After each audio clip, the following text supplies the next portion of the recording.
इस मुल्क को हमने कल के दिन फाइनेंस मिनिस्टर मैडम कह रहे थे कि फास्टेस्ट ग्रोइंग इकोनॉमी है। हम आपसे ये पूछना चाहते हैं, अगर आप एक इतने बड़े माइनॉरिटी के तबके को अगर आप पीछे रखेंगे और आप ये उम्मीद करेंगे कि देश चलेगा आगे, हम क्या कहना चाह रहे हैं? आप हमारी प्री मैट्रिक स्कॉलरशिप बंद कर दे रहे हैं, आप हमारी मौलाना आजाद रिसर्च फेलोशिप आप बंद कर दे रहे हैं, आप ये सोच रहे हैं कि अगर माइनॉरिटीज को हम पीछे रखेंगे तो देश आगे बढ़ेगा। देश को हम भी आगे बढ़ाना चाहते हैं। हम चाहते हैं कि आप सभी का साथ और सभी के विकास के बारे में, लेकिन अगर कोई किसी ने 5,000 करोड़ रुपए का लोन लिया है, किसी ने 50,000 करोड़ रुपए का लोन लिया है, जिसको आप बड़ी आसानी के साथ हर रोज माफ करते जा रहे हैं, पिछले 4 सालों के अंदर आपने कितना पैसा राइट ऑफ किया है? और ये मैं नहीं बता रहा हूं अध्यक्ष महोदय, ये जवाब कल फाइनेंस मिनिस्टर ने क्वेश्चन आवर के अंदर बताया है। तो सुनिए, उसके अंदर पिछले 4 साल के अंदर कितना पैसा 8,48,186 करोड़ रुपीस का लोन राइट ऑफ किया गया है। और जब हम इनसे पूछ रहे हैं कि किसका पैसा ये आपने राइट ऑफ किए हैं, तो जवाब सुनिएगा अध्यक्ष महोदय, आपको भी हैरानी होगी जो जवाब फाइनेंस मिनिस्टर मैडम ने दिए हैं। उसमें लिखा है, RBI has informed that under the provisions of section 45E of the Reserve Bank of India Act 1934, RBI is prohibited from disclosing borrower-wise credit information.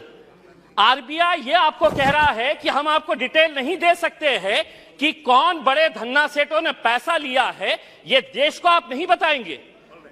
आखिर ये पैसा 8,48,186 करोड़ रुपीस आपने राइट ऑफ किए हैं। इसका जवाब आप दीजिएगा कि मेरे लिए कानून अलग कैसा हो सकता है, और जिन्होंने धन्ना सेठों ने पैसा लेकर कोई लंदन भाग गया है, कोई सिंगापुर भाग गया है, उनका नाम भी RBI नहीं बताएगी हमारे को। दूसरा ये है कि मैं अभी सुन रहा था जगदम्बिका पाल साहब को। पाल साहब सुनिए, आप किसानों के बारे में कह रहे थे। मैं जिस क्षेत्र से आता हूं, देश का एक छोटा सा एक शहर है, उस क्षेत्र के अंदर महाराष्ट्र के अंदर मराठवाड़ा एक छोटा सा क्षेत्र है। उस क्षेत्र के अंदर जनवरी से लेके नवंबर 2022 तक महज 11 महीनों के अंदर 940 किसानों ने आत्महत्या की है। मैं देश की बात नहीं कर रहा हूं, मैं सिर्फ मराठवाड़ा एक जो देश का एक छोटा सा हिस्सा है, कहीं ना कहीं आपकी कुछ नीतियां गलत हो रही है अध्यक्ष महोदय, कहीं ना कहीं आपकी नीतियां गलत हो रही है। वरना इन किसानों की मौत को आपने सिर्फ एक आंकड़ा बनाकर रख दिए हैं।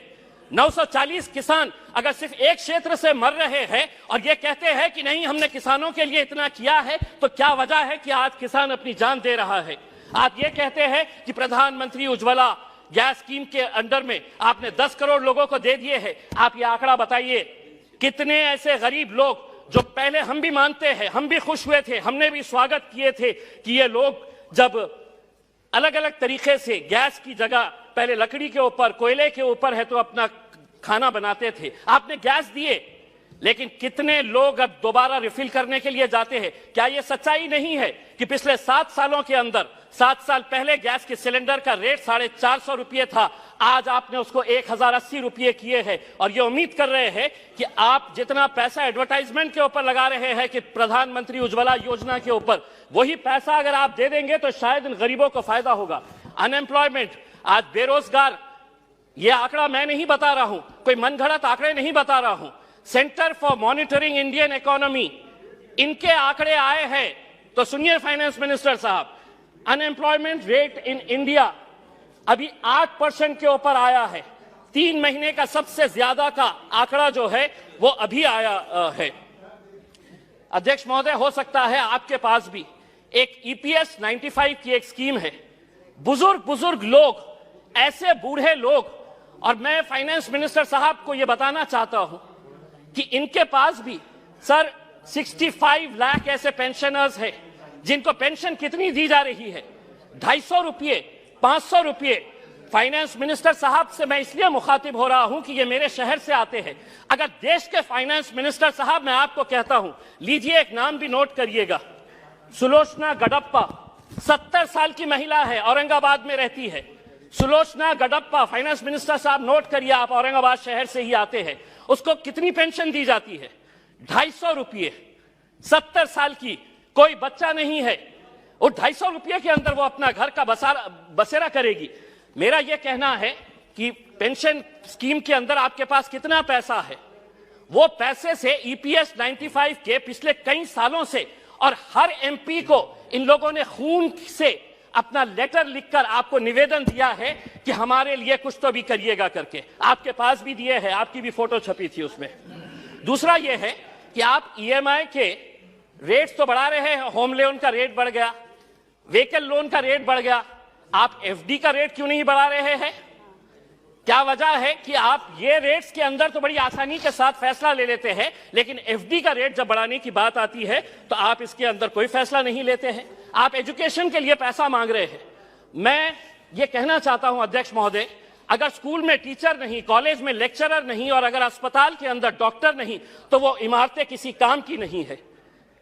अगर वहां पर अगर आपके पास फैकल्टीज नहीं है, और ये भी मैं मनगढ़ंत नहीं बता रहा हूं, आप ही ने जवाब दिया है, सरकार ने लिखित में जवाब दिया है, यूनिवर्सिटीज के अंदर, सेंट्रल यूनिवर्सिटीज के अंदर प्रोफेसर्स कितनी, अध्यक्ष महोदय, प्रोफेसर्स की कितनी वैकेंसी है? 6180 प्रोफेसर्स की वैकेंसीज है।